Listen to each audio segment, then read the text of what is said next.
తాకట్లో ఉన్న మీ బంగారాన్ని విడిపించి ఆ రోజు ఆన్లైన్ రేటుకి కొంటాం. Sharma gold company. Welcome to సుమంటివి. నేను మీ సుమంటి వినాయక్.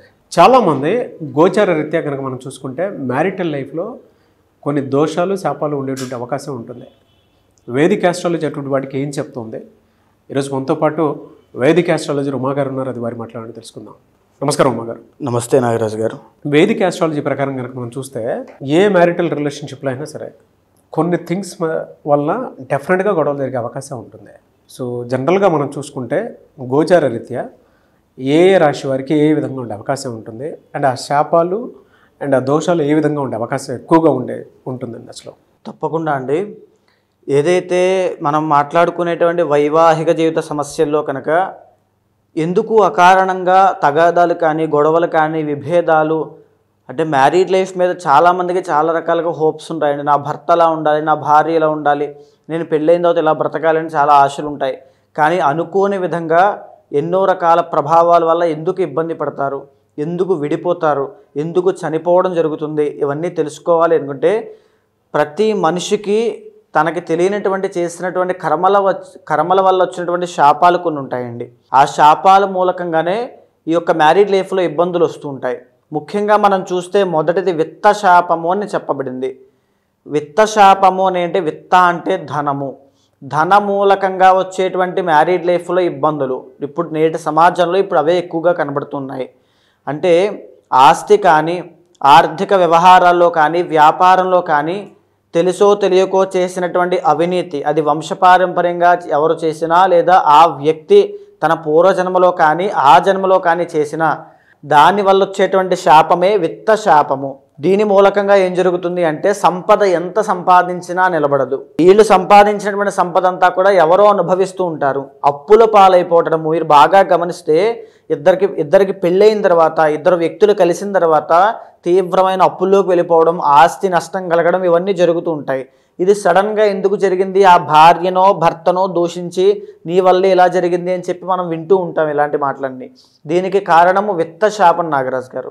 ఈ విత్త శాపం ఉండడం మూలానే, అది కలగడం మూలానే వైవాహిక జీవితంలో ఇబ్బందులు వస్తాయి. సో దీని మూలకంగానే అప్పులు పాలైపోతుంటారు. తాకట్లు పెట్టేసి ఇళ్ళు అమ్మేసుకోవడము, ఆస్తి నష్టం అవ్వడము, వ్యాపార నష్టాలు రావడము, ఆరితేరినటువంటి బిజినెస్లో కూడా తీవ్రమైన ఇబ్బందులు పడడం లాంటివి దీని మూలకంగానే జరుగుతుంటాయి. దీని మూలకంగానే మ్యారీడ్ లైఫ్లో తీవ్రమైన ఇబ్బందులు వస్తూ ఉంటాయి. వినకూడనటువంటి మాటలు వింటారు, తద్వారా విభేదాలు, అనేక రకాల సమస్యలకి విత్త శాపం అనేటువంటిది కారణం అవుతుంది. ఇక రెండవది చూస్తే విషయ శాపము. శుక్రబలం తగ్గడం మూలాన వచ్చేటువంటి శాపముగా దీన్ని గుర్తించవచ్చు.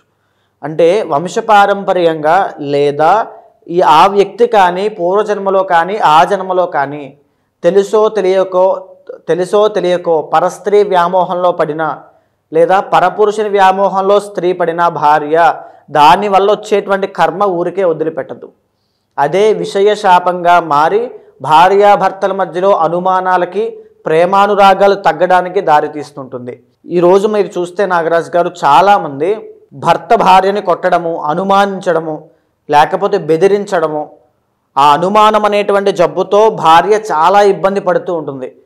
పడరాని మాటలన్నీ పడుతూ ఉండడము, అసలు ఏమీ లేని పరిస్థితిలో కూడా ఇలాంటి మాటలన్నీ విని చనిపోవడానికి ఆత్మహత్య చేసుకోవడానికి సిద్ధపడిన వాళ్ళు చాలామంది ఉన్నారు. చాలా నక్షత్రాల వాళ్ళండి. సో దీని అంతటికీ కారణము విషయ శాపం అనేటువంటిది ఉంటుంది.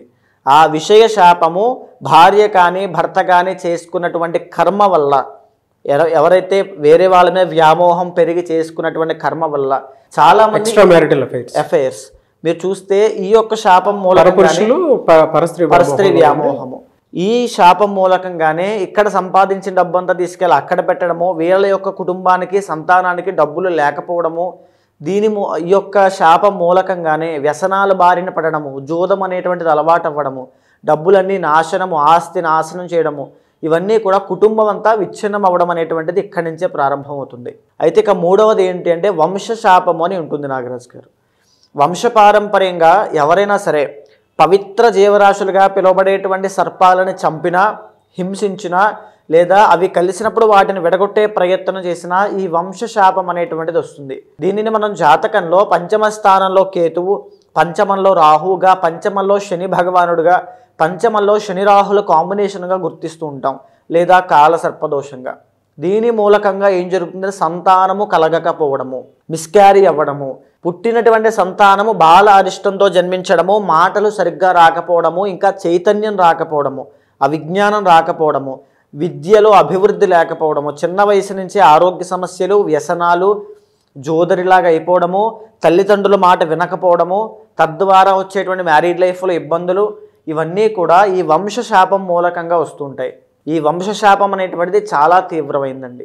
ఒక ఇంటి యొక్క శాంతిని మొత్తాన్ని భంగం చేసేస్తుంది. ప్రశాంతంగా ఎవరు ఉండలేరు. తరువాత 4వది కర్మవశము అని ఉంటుందండి. కర్మవశము అని అంటే ఉదాహరణకి భార్యాభర్తలు జాతకాలు చూసుకుని చేసుకున్నా, చూసుకోకుండా చేసుకున్నా, లవ్ మ్యారేజ్ చేసుకున్నా, ఇద్దరి యొక్క మనస్తత్వాలు కుదరకపోవడము, ఈగో ప్రాబ్లమ్స్కి వెళ్ళడము, నువ్వా నేనా అనేటువంటిది, ఇద్దరికి డబ్బులు ఉంటాయి, ఇద్దరు కుటుంబాలు బాగుంటాయి, వీళ్ళకి ఒకరికొకరు నచ్చదు అంటే బిఫోర్ అండ్ ఆఫ్టర్లా ఉంటుంది. గొడవలు అవ్వడము, పెద్ద మనుషుల దగ్గరికి వెళ్ళడము, విడాకులు, లేదా పెళ్ళైనటువంటి వెరీ షార్ట్ పీరియడ్ ఆఫ్ టైంలోనే వైధవ్యం అనేటువంటిది కలగడము, అంటే భర్త చనిపోవడం లాంటివి జరుగుతూ ఉంటాయి. సో దీన్ని అష్టమ స్థానంలో ఉండేటువంటి కుజుడు కుజదోషంగా, కర్కోటక అనేటువంటి కాలసర్పదోషంగా గుర్తించవచ్చు. అష్టమ స్థానంలో రాహు, ఈ యొక్క కేతు ప్రభావం వల్ల. ఈ యొక్క కర్మవశం అనేటువంటిది ఎవరికైతే ఉంటుందో వాళ్ళు ప్రశాంతంగా ఉండలేరు. Within 1 year తిరగకుండానే విడిపోతుంటారు. ఇది కర్మవశం. పూర్వజన్మలో చేసుకున్నటువంటి కర్మ, తరతరాలుగా వచ్చినటువంటి కర్మ, ఎక్కువగా ఆడ సంతానాన్ని పొందడము, ఇవన్నీ కూడా శాపాన్ని గుర్తించేటువంటి విధానంగా మనం చెప్పచ్చు.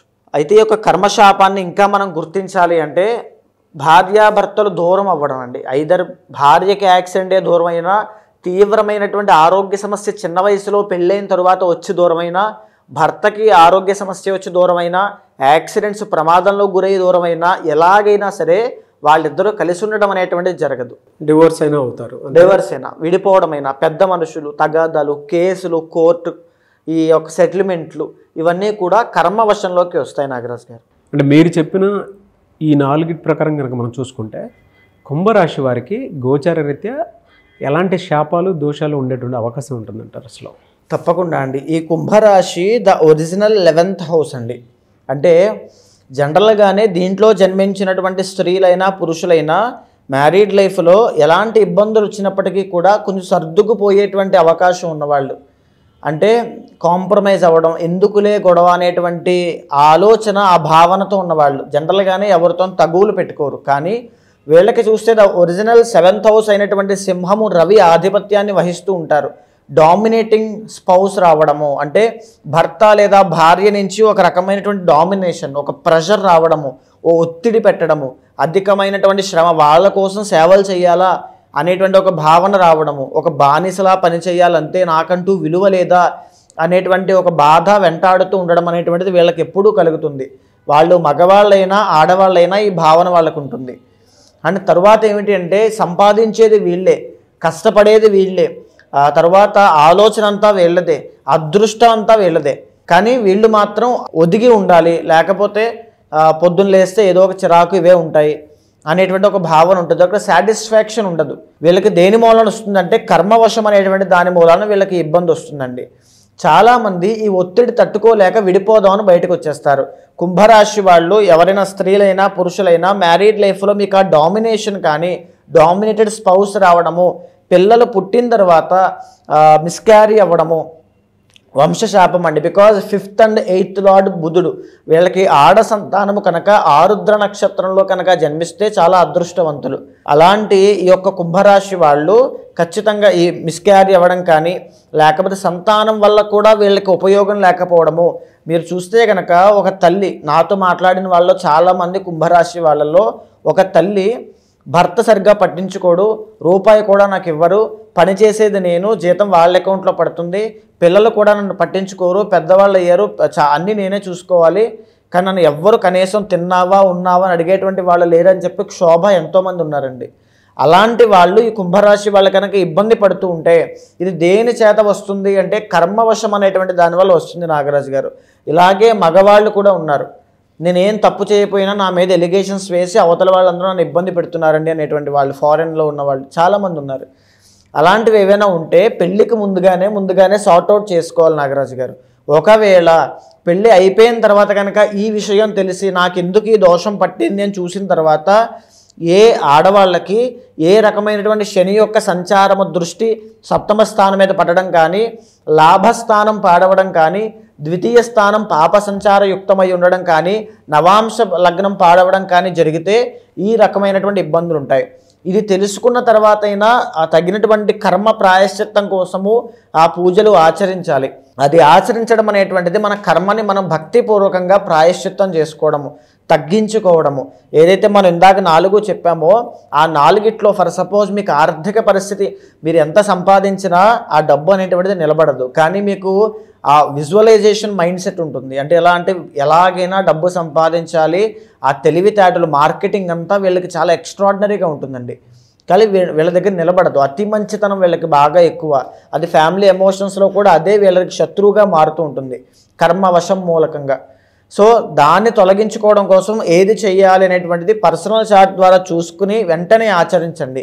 ఆ మంత్ర జపము, ఆ కులదేవత ఆరాధన, ఇష్టదైవ ఆరాధన, బ్రహ్మ ముహూర్తంలో లేచి ఏదైతే మంత్రం ఉంటుందో మీ యొక్క జాతక పరంగా మంత్రాన్ని నిత్యము జపం చేయడము, కొన్ని ప్రికాషన్స్ తీసుకోవడము, ఈ రకంగా ఈ టైంలో ఇలా ఉండాలనేటువంటివి మీ జీవితాన్ని ఎంతో చేంజ్ తీసుకొస్తాయి. సో ఆ కర్మవశం కానీ, విత్తశాపము, డబ్బు మీ దగ్గర అనుభవించేటువంటి యోగం లేకపోవడం, ఇవన్నీ కూడా మీ పర్సనల్ చార్ట్ ద్వారా చూసుకున్న తర్వాత మీరు ముందుకు వెళ్ళేవి చేసుకోండి. తప్పకుండా డ్రాస్టిక్ చేంజెస్ అనేవి మీకు కనబడతాయమ్మా. ఎలా సార్ వీళ్ళకి రెమెడీ ఏమైనా ఉంటుందండి? తప్పకుండా అండి. అంటే ముఖ్యంగా ఒకవేళ కుంభరాశి వాళ్ళు ఈ సమస్యతో బాధపడుతూ ఉంటే జనరల్గా వీళ్ళకి సుదర్శన హోమం అనేటువంటిది చాలా బాగా ఉపయోగపడుతుందండి. లేదా ప్రతిరోజు ఆదిత్య హృదయం అనేటువంటిది చదవడము మంచి మనోధైర్యాన్ని పెంచుతూ ఉంటుంది. లేదా ప్రతి శనివారము వెంకటేశ్వర స్వామికి తులసి పత్రితో పూజ చేయించడము, ఇది కూడా మిస్అండర్స్టాండింగ్స్ లేకుండా వాళ్ళని మంచి అన్యోన్యత దాంపత్యం ఉండేటట్టుగా కలగజేస్తుంది. ఇక పైన ఏమి చేయాలన్నా పర్సనల్ చార్ట్ ద్వారా అన్ని చూసుకున్న తర్వాత మాత్రమే చేసుకోవాల్సి ఉంటుంది. అయితే గోచార రీత్యా చూసుకుంటే ఈ విధంగా ఉంది అని చెప్పారు కదా మీరు. పర్సనల్ చార్ట్ ప్రకారము వారి వ్యక్తిగత జీవితం ప్రకారం అంటే ఆ జాతకంలో ఏముందో తెలుసుకోవాలి అనుకున్నట్టుంటారు చాలామంది ఉంటారు.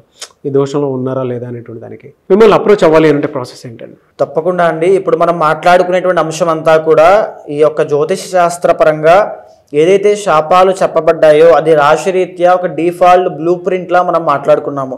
కానీ ఏదైతే మీ పర్సనల్ చార్ట్ ఉంటుందో యూనిక్గా మీకు మాత్రమే time of birth, place of birth, ఈ యొక్క డేట్ ఆఫ్ బర్త్ బట్టి ఉంచబడుతుందో దానిని చూసిన తర్వాత ఏదైతే శాపము మూలకంగా, ఏదైతే దోషం మూలకంగా మీకు సమస్యలు వస్తున్నాయో చూసి దానికి తగినటువంటి శాంతి పరిహారములు ఆచరింప చేసినట్లయితే తక్షణమే శీఘ్రముగా ఇమీడియట్ రిజల్ట్స్ అనేవి మీకు ఉంటాయి. అలాంటి వాళ్ళు ఎవరైనా ఉంటే ఖచ్చితంగా కింద కనిపించేటువంటి నెంబర్కి కాల్ చేస్తే తప్పకుండా మీ యొక్క పర్సనల్ చార్ట్ చూసిన తర్వాత మీకు మంచి సజెషన్స్ ఇస్తాను. Anyway sir, thank you so much Uma గారు. చూసారు కదండి వీడియో. ఈ వీడియోపై మీ అభిప్రాయాన్ని కమెంట్ బాక్స్లో పోస్ట్ చేయండి. ముఖ్యంగా మీరు కనుక మీ వ్యక్తిగత జాతకం ప్రకారం ఏ విధంగా ఉంది ఏంటి అని జాగ్రత్తలు పడి ఈవెన్ వైఫ్ అండ్ హస్బెండ్ రిలేషన్షిప్లో ఉన్నా లేదు అని అంటే జనరల్గా కెరీర్ పాయింట్లో నుంచి చూసినప్పుడు మీ వ్యక్తిగత జాతకం ప్రకారం ఏ విధంగా ఉండే అవకాశం ఉంటుందని మీరు తెలుసుకోవాలనుకున్నా కూడా స్క్రీన్ మీద ఉమా గారి కాంటాక్ట్ నెంబర్ కనిపిస్తుంది. దాన్ని మీరు కాల్ ఆర్ మెసేజ్ వాట్సాప్ చేసి మీరు డెఫినెట్గా అపాయింట్మెంట్ బుక్ చేసుకోవచ్చు. అండ్ ఈ వీడియో లైక్ చేయండి, షేర్ మాత్రం తప్పకుండా చేయండి. ఇలాంటి మరిన్ని వీడియోస్ కోసం మా ఛానల్ ఫాలో అవ్వండి. Thank you.